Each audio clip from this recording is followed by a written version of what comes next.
Good afternoon, everybody. This is Noah Westwind. I'm with Transparent Media Truth, and this is an exclusive discussion with Dr. Edward Spencer, and he is a retired neurologist known for his work with Deborah Tavares.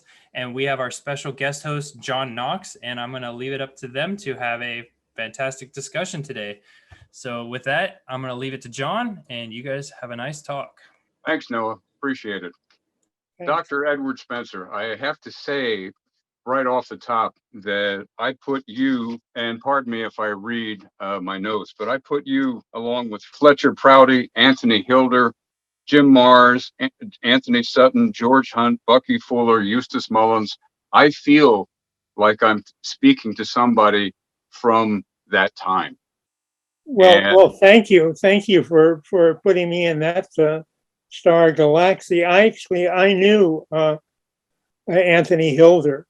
He was a close friend, and I knew Eustace Mullins. I actually brought him out to California in 2007. Wow. For a speaking tour, and I sort of cut my teeth, intellectual teeth, on Anthony Sutton. So I'm 70, and I got into the what I would call the truther arena probably around 2009 when I was 59. And, you know, the people that were still available to be seen and heard are pretty much the ones that I've listed. And I feel that that's a legacy that should be built upon. And that's why we're here today for Transparent Media Truth, because I feel that whatever you feel like talking about, and we'll throw out a couple of subjects, but because you're a medical doctor, because you've been a practicing neurologist for you were, I think, close to 40 years before you retired. You were educated in Stanford, you went to Yale Medical School, you got your residency in neurology at the University of California at San Francisco. What this tells me is there is a mind there which is coupled with common sense. And I think this particular quote kind of sums up what you're doing with your work. What you're trying to help people get around is the quote that says, "The eyes are useless when the mind is blind." And I think everything that you've studied and that you're knowledgeable on as something that gets somebody's mind working on possibilities, which is all I've ever tried to do. And before we go into, you know, what you're thinking about talking, there are activists and there are experts. I'm an activist. I can give you the Cliff's Notes on a lot of different subjects, and mostly everything that I've heard you talk about in 3 different videotapes that I listened to, I've got some knowledge of, but I can't cite documents. I can't, use footnotes or hand you a bibliography. So this is why talking to someone like you, my friend, is a real breath of fresh air. well, thank you. I saw your introduction, 6 minutes, and I guess I'm a piece of wood. So that I do a like common wood. sense piece of wood. You covered things from big brain to crypto-terrestrials to ponerology to silent weapons for quiet wars. And one of the things that I came away from listening to some of your tapes was all of us in this realm are under an organized deception, theft, and murder by the powers that shouldn't be, or by the beings that are trying to regain their rule. So given that, where we're under attack, which in 2021, I think it's way more apparent than ever, where would you like to start? What would you like to talk about?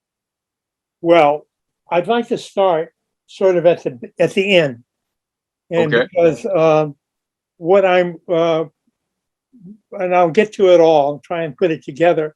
But what I'm very worried about is that those in power, which I think are outside of humanity, flesh and blood outside of humanity, have something in store for us and for the whole planet which Mhm. is to smash us with comets in Okay. 2030, Mhm. approximately. Now, the thing is, the comets are coming, whether they want them or not, Mhm. whether we want them or not, and we don't want them. And how is this all going to be handled by them as it is? And the book that is sort of a major reference for me is this Graham Hancock's The Mars Mystery. Okay. Because, and I recommend this book to everyone, and I've recommended it, given it to a few people, and I was going to actually send it to Trump when COVID jumped us. And I had a number of books I was going to send to Trump, not that he would necessarily read them, but maybe the package wouldn't get thrown away because it had books in it. I don't know. But the thing is that Mars was obliterated by comets Okay. or from the torrid stream. And this may have happened like 17 to 20,000 years ago, which is essentially right now in this situation. And we get hit by the torrid stream not infrequently. Tunguska in 1908 was something coming in from the torrid stream. And so how is this going to work? What is going to be done? And I think that, well, let's see, starting with the money, something like 400 trillion, and this is a number from Tariana. Catherine Austin Fitz. Well, Catherine came up with 40 trillion, but this is from a woman in the Russian Duma, I think Tatiana Koryagina. I never can get her name. I actually stand in the corner and practice, but I still don't get it. You know, who came up with 400 trillion. Okay. And, you know, where did that money go? I think it went into, excuse me, a secret space program to develop gravity controlling spaceships. And we know they're there. They're called UFOs.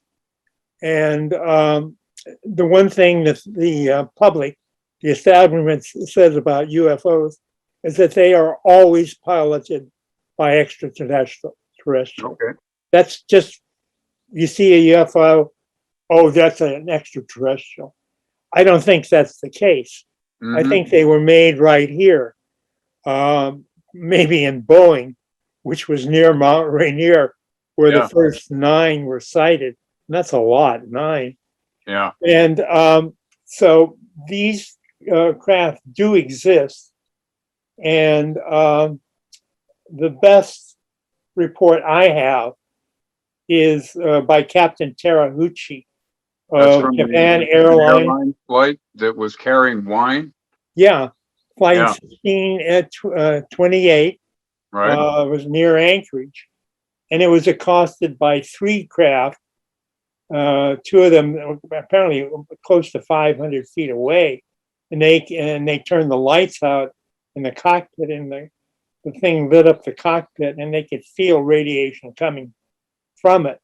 And the interesting thing is, when Captain Terahuchi pulled out his camera, which of course he had, being Japanese, and tried to take a picture, the Boeing 747 shook. And so he didn't take a picture.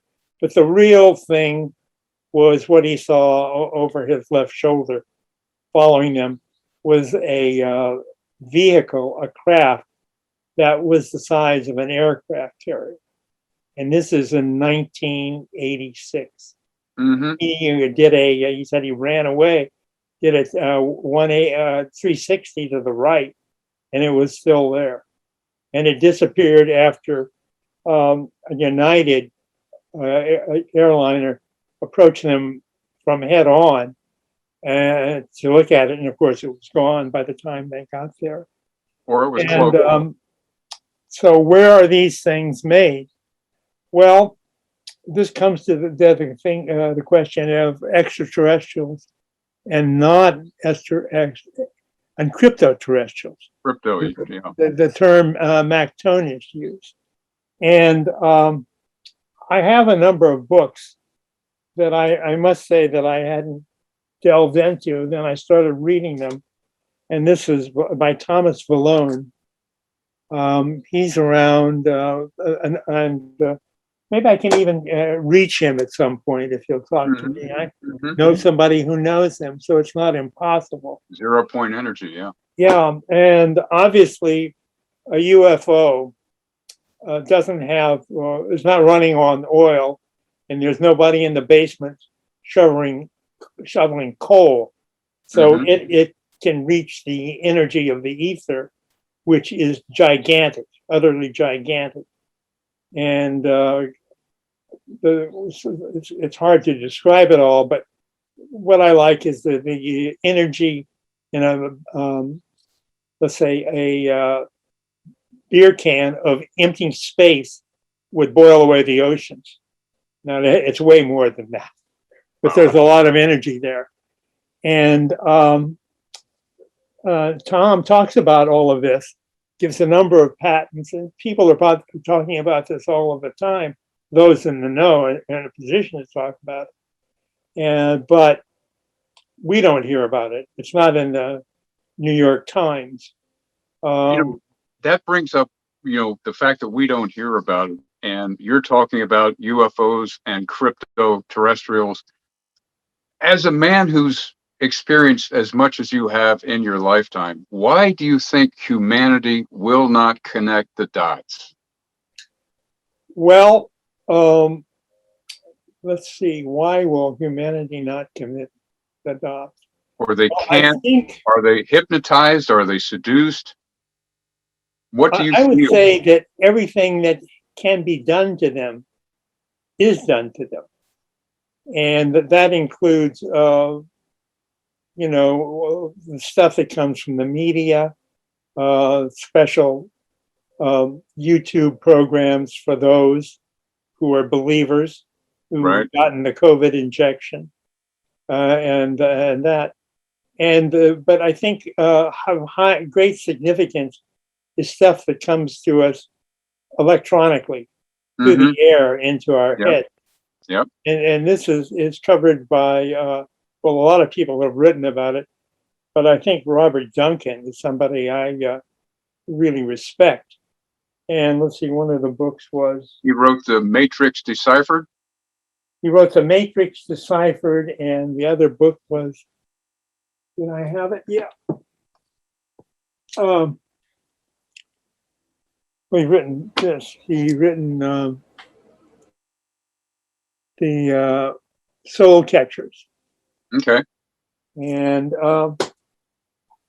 this other one, he said, How to Tame a Dragon. There's no simple way. I wish he hadn't used the word dragon, but maybe why not? Because there's such a tendency to go to supernatural stuff, rather than sticking with the hardcore. You made a point in one of your talks that is something I've felt for a long time, and it kind of feeds into what we're talking about right now. I think humanity can't connect the dots because we're being farmed as a species by either the people with the big brains or whoever was in charge of the civilization before 12,900 years ago. And I feel that we're being seduced, we're being hypnotized, we're being deceived into learning a lot of the things that you've studied most all your life. And do you think that the Matrix is here to recycle our souls instead of give us a chance to go into other places in the universe once we pass this realm? Do you think we're being recycled by, the powers that shouldn't be? Well, I don't know. I've never thought of that. They were being recycled. I think we're being eaten. Yeah. I think we're just straight out. They eat our they eat our children. Yes. That's what Ted Gunderson came up with 700,000, I guess, per year. He was a very substantial, good man. Yes. Maybe the The numbers former going up director of now. the FBI. Yeah, so I don't know if our souls are being recycled, and I don't even know what our souls are, but I know that We're all guessing when it comes to souls, but part of me says if they can recycle the body and then the soul leaves, but they want to keep that under control, it's one of those leaps that's a legitimate inference that would say if they're recycling, they're eating our body, they may be able to get us to reincarnate over and over again. And that, see, who do I want to come back as? Probably a male praying mantis is what I'd get stuck with. you know what that feeds into. I've just heard the news that Prince Philip is dead, and he is the one is quoted as if he could reincarnate, he would like to come back as an infectious disease. Well, there you go, Mr. COVID, Prince COVID. Prince COVID vaccination, because I don't think there is a virus, actually. I don't know, the whole business of recycling souls. I feel fairly confident. I don't know that I can speak to that. I'll have to think about that. Okay. Be confident. I wanted to chime in a little on that because I read something that was passed on to me in my second TMT and Friends show was there's an article written about a Illuminati insider that was talking about harvesting our souls, and that they need this harvest to be mostly negative. And the crazy part now that I'm seeing this situation we're in, it is very negative. And so it feels very almost pathetic that this person, this being, was telling this group of people or answering questions that they had, and the underlying theme was they need to be able to harvest our souls at a negative energy. Yes, I understand. So that's kind of where I'm going with that, just based on your comment. Yeah. So and as I perceive that, it feels very real in a way that they're really changing the vibration, they're changing the way we think. They've definitely obfuscated stuff to the point where what we think might be obvious, or if we can just look it up and read it for ourselves, we should be able to get this information. But yeah, something's blinding us from it. Something's keeping that. So Dr. Ed, you've spoken many times about Akhenaten, if I got the pronunciation of the Egyptian ruler, the pharaoh, correctly. Do you feel that the non-human species, that it's possible that they're the ones that are doing all the things to the humans here in this realm? Well, I'm highly suspicious that that is the case. And let's see, there are books. This was Moses and Akhenaten by Osman. And even Sigmund Freud wrote about that. And these are let's see, this is a really nice book. I mean, we never see a picture of, at least I haven't seen a picture of a statue of Akhenaten without a head. He's always got something on over his head, big hat, or the top of his head is knocked off. Right. But they are, let's see, this just shows some of the heads that are there. Of his alleged daughter. Is that Nefertiri? Was that her name? Nefertiri? I think there were 6 of them, and I don't know their names. Okay. But they seem to be, I mean, there are pictures of them as little girls with big heads. So it really looks like the Egyptians captured that very well. Here's the one with them, with their big heads when they're little girls. So I think that Akhenaten, as I said, I can take this. I will take this, or I have done this.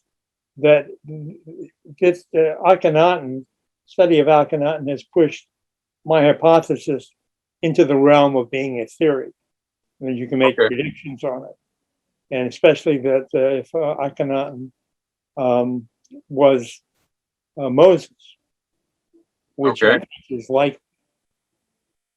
So, and then I've always thought that that one of the weapons Akhenaten used to attack Egypt was monotheism, because the Egyptians didn't like that. He was a tyrant. There was total chaos and destruction from all of that. So I don't think that was a brilliant philosophical concept, but I don't know how to address that, because the idea of monotheism is quite intense now, and it's not like something you can attack. So I would say naturally I tend to be a pantheist. Well, there's a tremendous amount of money and power invested in maintaining the monotheistic religions. For me, I've always said to people, nature is my religion and the earth is my church. Well, and I think that's solid. That's solid. I like that. Yeah, because you have to, that the formal religions have to be corrupt. There is no way that they can escape that over thousands of years. Yeah. There's just no way Yeah. that this can be escaped. So I've got a question for you. What happened in 1996 that got you started from being, pretty much a very successful mainstream neurologist in Marin County, and something in 1996 you referred to a couple of times? What got you started? Well, I started with, I saw a Frontline program on William Shakespeare, mysterious William Shakespeare. Right. And then I found out that he was actually Edward de Vere. And then I started studying that, and I read Looney's book and other books on de Vere. And it was kind of fun to see. And it all sort of made sense then. And it was sexy too. Okay. Queen Elizabeth hit on him, and Queen Elizabeth was his mother. So that makes it kind of interesting. Yes, it does. Probably the Earl of Southampton was the offspring of that union. And of course, that wrecked his possibility of becoming king. And Edward de Vere, that's a name I've never heard. Edward de Vere, the 17th Earl of Oxford. So the concept is, or the what the postulate is that Shakespeare was actually Edward. Yeah, I've heard that Shakespeare possibly was Sir Francis Bacon, but this sounds very interesting too. Well, he actually he signed the sonnets with acrostics, and I did a big panel on this and took it to Washington State at a Oxford meeting. It's under the bed, otherwise just jump down there and pull it out, but I don't think I can. But I can show other books, but there's a lot of misspellings and funny things in the sonnets, and it looks like they make the acrostics work, and the acrostics are, let's see, de Vere type acrostics. That's what the words come out. Okay. When you do this, I should bone up on this and maybe do another brief program if you'd be interested. So once you started to see that this is one narrative that we'd all been fed since we were born, that this is how it is, and you found out very differently, did that start to whet your appetite for that really got me going? And then I read L. Fletcher Prouty. Right. He said that Buckminster Fuller, wherever he traveled in the world, always found that the man allegedly in power, I guess woman too, there probably weren't that many at that time, always answered to someone higher. Someone higher. Yeah, and I thought, well, I'd like to find that out. So I was sitting right where I am now, and I thought, well, I'm not so good at anything else. I am obsessive. Why don't I go after that? Okay. So that's it, kind of. And, But that's, and the you're Shakespeare is pretty the fun close part. to the Rothschilds and figuring out how much heavy cash influences human activity. Would you repeat that? So your next spot that you went to was, if there's always somebody above the guy in charge, who is it? And eventually you got to studying the Rothschilds. Right. I think I went to JFK assassination next. Yep. And I read a lot on that. And it's really very interesting. There's a book that I have, which is up on the shelf, Bloody Treason, an excellent book by Noel Twyman. And I heard about this book from, Liz Smith, the columnist. Okay. Yeah. And she wrote about it twice in succession, one day after another. And it's called Bloody Trees? What? What's it called? Bloody Trees? Bloody Treason. Bloody Treason. Yeah. Okay. And I bought a number of these books. I even talked to Twyman, and who had made a lot of money through some technical venture, but didn't use a word processor. And so I bought them and I sent them out. And I sent one to actually Jesse Ventura. Okay. I really read that at some point. And I sent it to also somebody local who turned out to be a dud, because he said, well, if there anything had happened, I'd have read about it in the papers. Yeah. So that's how I got going in that. And then I went into the various, well, what happened next after Kennedy. Then I went to looking at other assassinations, Martin Luther King, Robert Kennedy, and naturally you get into the Rothschilds. You have to. Pardon? It's absolutely necessary, even from my simplistic way of looking at things, that when people have that type of money, it becomes power. And where that money makes decisions, the rest of us have really practically no choice but to go along, in my opinion. Well, that's certainly they're here now. But I think this is a funny thing. I think Rothschild, I can't remember which of Edmund de Rothschild in 1992 at the Rio conference. At the UNCED conference. At the UNCED conference. Have you read that? Have you seen that link? Well, I got to tell you, George Hunt, to me, was one of the first videotapes that I saw in 2007, where 1 month before the Agenda 21 was announced, and 1 month before the UNCED, meeting happened, he sat in front of a camera and said, "Folks, this is what's coming." Edmund de Rothschild, William Ruckelshaus, Maurice Strong, and a whole bunch of other very high-placed bankers and politicians are coming down to Colorado to take a look at environmental conferences.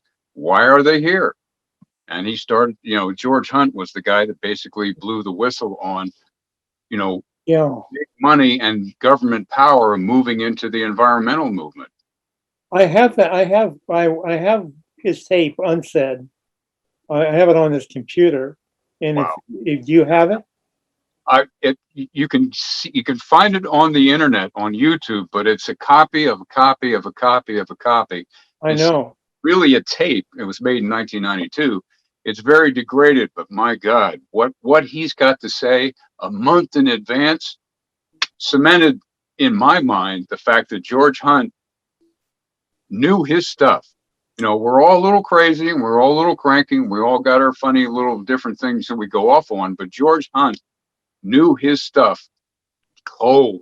Yeah. And that tape to me is foundational. That, along with All Wars Are Bankers' Wars, which I don't remember the guy who did it right now. It won't come to me. A New Yorker. Smedley Butler. No, that was War is a Racket. Racket. That was a book. but all wars are bankers' wars. Michael Rivero did a podcast, and then they built a video around the podcast just to give people something to look at. But the content of that, along with George Hunt and along with Everything You Know Is Wrong by Lloyd Pye, that got me started. I think that Rothschild in that tape speaks in code for a moment. Okay. He's telling us it's all over, folks, because it does look that way. And what he said, and this really impressed me at the time, and still impresses me, is that we can combat global warming by shipping dry ice to the poles. Yes. Now, he put that all together. I mean, the world is full of bizarre, absurd ideas, but that's almost takes the cake. Yeah, it does. I think that statement said it's all over, folks. And he's also saying, I don't have to tell you anything, but I'll give you kind of a story, which is absolutely absurd. Why would I want to send something that's cold to a cold region? And how would you do that? What would be the energy things? I mean, shipping it all. But anyway, 1992. All right. Let me take a look at my notes here, because everything that you've talked about has been so far ranging. Oh, I wanted to ask you, I wanted to confirm. I've heard that you are the man that got Deborah Tavares the document Silent Weapons for Quiet Wars. Is that correct? She tells me that, yes, that I set her off on that trail. Yeah. Okay. Well, that's I won't deny it, but I'm not sure. Can't remember what I did at that point. Well, hell, I can't remember some things I did yesterday. Yeah. Let's see. I can't remember how to get into Zoom. You also, you're very well you're connected with the message of the Georgia Guidestones. Right. One of my thoughts about the Georgia Guidestones and books like 1984, Brave New World, movies like The Hunger Games, is this is predictive programming, which is being put in our awareness. So we kind of almost resign ourselves to where the powers that shouldn't be are trying to tell us they want to take us. How do you feel about the Georgia Guidestones? Well, I think it's exactly what you say. It's telling us where they're sending us. Right. Right. And they don't say how they're going to do it. We're learning that now. But 500 million and one language, one religion, and take care of nature. Don't spread the gravel. Don't take the gravel out of the streams and stuff like that. And I'm going to touch the most important document, if you call it that. I guess it is a document. Yes, yeah, it is. It is. It's set in stone, but it's what I've heard about what's called the magic, MAGIK, and I'm venturing out on a limb here, but what I've heard is the magic of the beings that are manipulating our realm. They have to have our consent. Now they have to tell us what they plan according to the energy of the system that they live in. Now, I don't know if that's true or not, but it seems to make sense to me. How do you feel about that? Well, that makes sense to me too. And they do ask for our consent or demand it or get it from us. Right. That the occult nature of law, which I sent the link along in the little reference work, goes into that. That is one of the great videos I've ever seen. So we're signing away our life all the time. We're signing away our freedom. We register something, which means we give it away. Mm-hmm. Whatever. Do you remember the name of the link for the people You that can are have it. listening I right think now? you have it. I'll put What's it that? up. You know, one of the other things I wanted to touch on is the mapping of Antarctica and how do you say the word peripherous map from the 15th century? Yeah, I'm not sure because I can't pronounce much of anything, but yeah, Peri-Reis is what I'm, Peri-Reis. yeah, He was a Turkish general, I believe, or admiral. yeah. Okay. So Well, it he was beheaded because I think somebody framed him in some way okay. that he didn't, that he purloined some money or embezzle something, which doesn't seem consistent with what he was, with doing that incredible work that he did. I think they got rid of him. It's very That's what possible. I would think is most likely. They set him up and had him executed. It's been done. Yeah, but I believe that map is what the UN, United Nations logo, their flag, uses that same map. The whole thing. Let's see. Well, let's see. I've got the book here. Maps of the Ancient Sea Kings. Maps of the Ancient Sea Kings.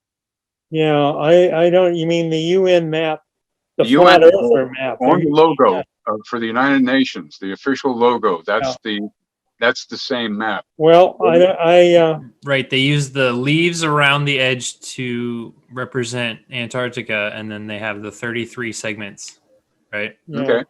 Yeah. And it's funny, they didn't use a spherical map or, a flattened out spherical map. They just used that. So I've got in the interest of time, because we could, with all the subjects that you're conversant on, we could be here until dinner. But I want to ask you, where you are now, what do you think is a possible solution or a possible thing that people today can take action on? Well, that brings up the neighborhood precinct committee man strategy. Okay. And I'm not sure that I sent that to you. I sent that certainly to Rob. Yeah, Rob told me that the what's it called, the NPE is something or the NPC. Because it was a neighborhood precinct executive strategy, or could also be neighborhood precinct captain strategy, because there are a number of terminologies. And that looks like a good thing because it's on the ground, it's in every precinct, and it's not impossible. And you can get people hopefully involved because they want to clean up the dirt, clean up the dirt, clean up the vote, and they don't have to be into ponerology or big brains or anything like that. They just want to make things clean. So there may be a greater chance of collecting people for that. But Jim Condit is involved, and there's going to be a talk on April 11th coming up. I'll send you both the link so you can get in onto that discussion if you wish. Okay. I'm trying to get people to involve in my area in Nevada, and maybe even to drive me to a meeting because I'm pretty much housebound. But it's a way to meet people, and the goal is maybe to get the Republicans to get 250,000 nationwide. Well, that's a lot. But it's not a lot if you've got a lot of people working on it. So it sounds like. So if you do that, you have a core that wants to change. And I think a lot of things that we've been talking about probably can only be done if you have an honest voting system. Yeah. And in any event, you can get other people involved on these more esoteric that makes sense, because when Rob told me that the neighborhood precinct strategy was something you were very interested in, and I've also heard you say, hold on, how we treat each other is the most important thing in our life, and knowing what you have understandings of, why you would put your thoughts on a political strategy when we all know that politics is left wing, right wing, same dirty bird. I couldn't really figure out, why does this attract you? But now I start to see that this is a way for people to come together and start to form some kind of local community. Right. And what I've learned, and what I wanted to put in here before we finish, is I would like to give you something you might want to look into. There are local communities behind something called the Greater Reset. The Greater Reset. You know that Klaus Schwab with the World Economic Forum is trying to push the Great Reset. And these activists and truthers have come up with the Greater Reset. And the URL is thegreaterreset.org. Another one is called freedomcells.org. And another one is theconsciousresistance.com, where the basic ideas that they're preaching or putting forth. Number one, stop thinking in terms of normalcy. You're not going to go back to anywhere near what it used to be. Two, be proactive. If you're wanting to avoid the vax and wanting to avoid the passports and wanting to avoid all the strictures that are coming with this new pandemic, if you're proactive, you can start planning how to thrive outside the box. Three, talk to your neighbors and get organized locally. They're big on small groups of people knowing each other in the local community. And four, find your inner peace, which basically says this is a spiritual battle that we are in now, along with a battle for our physical beings. Yeah. To me, it's always been community, community, community. That's where the people who know what we know have a chance of surviving, in my opinion. So the one thing I wanted to ask you about, because it's a subject near and dear to transparent media truth, is you know of Clifford Carnicom and you know of Morgellons. How do you view what his studies have been, or how do you view how Morgellons is accepted in the media and the general public?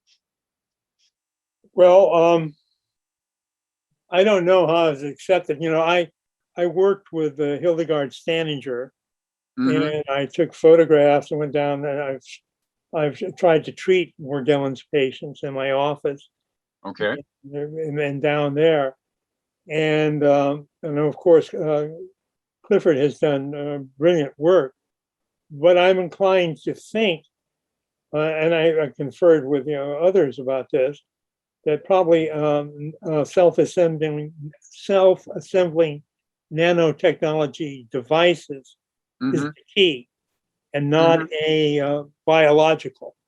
In other words, I think that the Lyme rides along in these devices. So Clifford seems to have fixated on a biological entity, but I don't think that's the basis. Now, how can I possibly, argue with Clifford with my? Well, he talks about a cross-domain bacteria. The one question that I've always had for anyone who is involved in the Morgellons debate is, has anyone ever taken the fibers to a lab and said, what are these made of? What are they? Where did they come from? Well, Hildegard Staninger has done that. Okay. When you take it to a lab and you really want something in Vantage studied in detail, you better have a big wad of money with you. Right. Because, a lab just does routine stuff. Right. Let's say fiber. but Hildegard has done a lot of this. I don't have her book here. I don't know. Wait, maybe I do. Yeah. Here it is. Global brain chip and mesogens, nanomachines for ultimate control of false memories by Hildegard Staninger. Okay. And so the chief debate seems to be it's either a mechanically manufactured set of threads that people push out of their bodies, or it's biological. Or both, but I don't think the basis is biological. Or I it think could be the biology. biology rides along in a nano machine, the nano developed machine. Right. Or it could be biology from another realm that's not ours. Well, I think it's ours because it's so protected by the establishment. You can say it doesn't exist, or you're crazy. Yes. You go to a doctor and you say, what are these fibers? And then they look at you and say, oh, you're crazy. It may be, the source of it may be from the crypto-terrestrials. Well, I think the crypto-terrestrials, that's my first choice, are behind everything, behind all evil. And that's an interesting point, because I'm not sure that there aren't factions in the crypto-terrestrials, or in our, let's say, in our overlords that may want to help us. I guess my most esoteric thought on this is that we're just pawns in the game. The real battle is between these factions of very high IQ entities. We're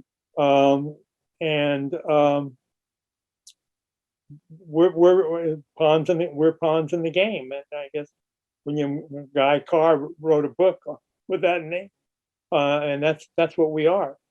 I don't know, but you have to say, well, why did they run down Captain Terahuchi in flight 1628? What was the point of that? Why did they take this big thing out of its garage, wherever that was, and turn it on and go up and harass him? I think they wanted Japan, which has a very brilliant governance by the Ministry of Finance. They wanted Japan to know about this. And I think they do.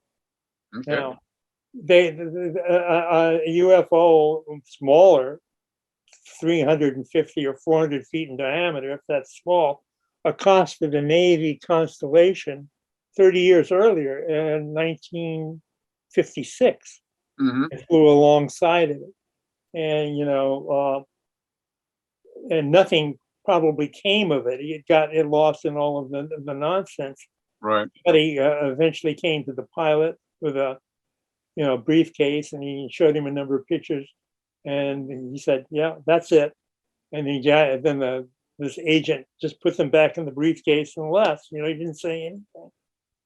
Terahuchi, they put in a ground job because it would be very upsetting to the wine and other freight to know that the captain is. So they had him in a ground job.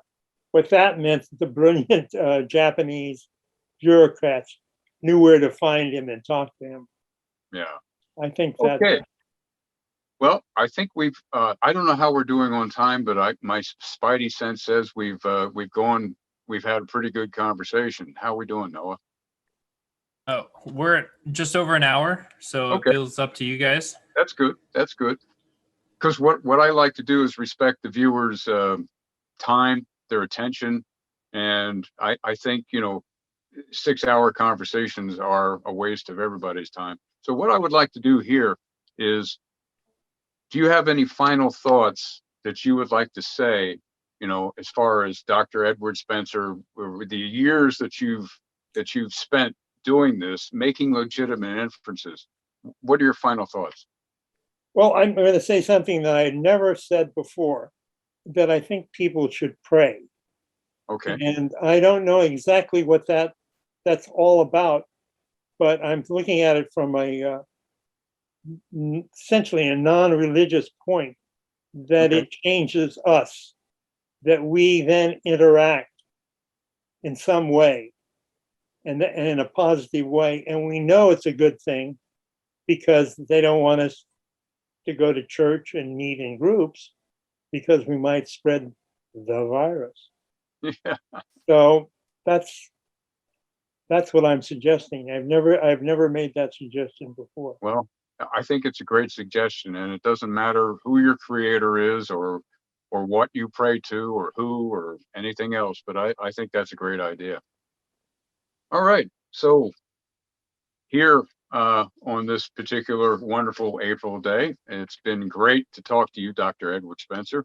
Thank you. Noah, do you have anything that you want to add before we go? Oh, I could go on for hours. No, I'm intrigued because I've heard of these little things here and there, and I really respect your ability to talk about it, because I know some people don't want to talk about it or talk to me even about just the little things. So it's just refreshing to hear that you're willing to speak about it. And then the other thing I've noticed as well from other people is that this turning out to be a very religious time, and the fact that you just told us to pray is really kind of blowing my mind, because this is definitely feeling like a fight of good and evil. And what we seem to be trying to fight for is everyone else's lives and all that. And I don't know. I don't know how to put this into final words. It's just that I respect people that are willing to just question authority, question reality, question, what's going on. Mm-hmm. And asking more questions is really important. That's a really important thing to do, is just ask questions. And so,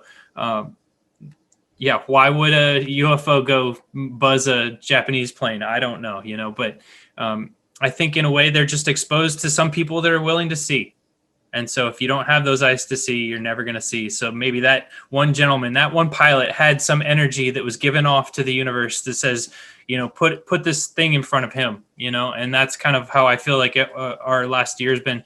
We've been putting all these people in front of ourselves. We've been doing what we think is good, and I'm going to, like I said, I could ramble. It's just, I feel like this is just it. This is it. This is a fight. And I really respect the people that are challenging anything. Got it. Well, Dr. Spencer, thank you. Thank you so much for, talking with Transparent Media Truth today. Thank you.